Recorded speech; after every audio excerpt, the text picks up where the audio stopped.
Hello friends, welcome to my channel. आज આપણે બનાવીશું રિફ્રેશિંગ ગ્રેપ્સ જ્યુસ। જો તમે મારી ચેનલ પર નવા હો તો મારી ચેનલને સબસ્ક્રાઇબ કરજો, જેથી આવનારી નવી વિડીયોની નોટિફિકેશન તમને સૌથી પહેલાં મળી શકે। તો ચાલો આપણે રેસીપી સ્ટાર્ટ કરીશું। સૌપ્રથમ આપણે આ રીતે મિક્સી જાર લેવાનો છે। એમાં આપણે 1 કપ સાફ કરીને ધોયેલી દ્રાક્ષ નાખીશું। દ્રાક્ષને આપણે એક વખત ચેક કરી લેવાની, ટેસ્ટ કરી લેવાની। દ્રાક્ષ જે પ્રમાણે ટેસ્ટમાં હોય એ પ્રમાણે આપણે ખાંડ એડ કરવાની છે। આમાં 10 થી 12 પાન આપણે ફુદીનાના નાખીશું। અહીંયા મારી દ્રાક્ષ ખૂબ જ ગળી છે એટલે મેં અહીંયા 3 ચમચી ખાંડનો ઉપયોગ કર્યો છે। અડધી ચમચી ચાટ મસાલો નાખીશું। 5 ચમચી જેટલું સંચળ પાવડર એડ કરીશું।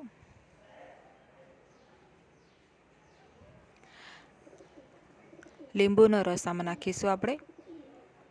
લગભગ 2 ટેબલસ્પૂન જેટલો લીંબુનો રસ છે। થોડા બરફના ટુકડા નાખીશું આપણે।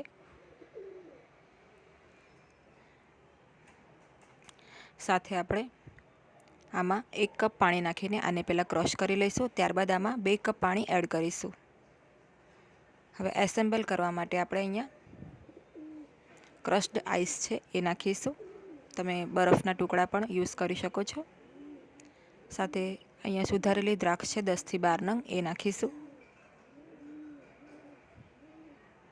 ફુદીનાના પાન છે 5 થી 7 એ નાખીશું। સાથે આપણે જે ક્રશ કરેલું છે પેસ્ટ એ નાખીશું। ટોટલ મેં અહીંયા 300 ml જેટલું પાણી મિક્સ કર્યું છે। આ પેસ્ટમાં સારી રીતે મિક્સ કરી લઈશું। આ જે દ્રાક્ષના ટુકડા આપણે નાખ્યા છે એનાથી આનો ટેસ્ટ ખૂબ જ સરસ આવે છે અને પીવામાં પણ આ ખૂબ જ સરસ લાગે છે। તો એક વખત આ રીતે આ ઉનાળામાં ગ્રેપ્સ જ્યુસ બનાવીને ચોક્કસ ટ્રાય કરજો। નાનાથી લઈને મોટાને આ જ્યુસ ખૂબ જ ભાવશે તથા આ જ્યુસ ઉનાળામાં ગરમીમાં રાહત પણ આપશે। તો તૈયાર છે એકદમ રિફ્રેશિંગ ગ્રેપ્સ જ્યુસ, એકદમ ઠંડુ ઠંડુ।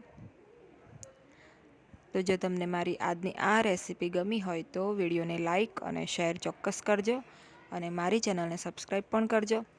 તમારા કોઈ સજેશન હોય તો મારી જોડે શેર કરજો। Thanks for watching.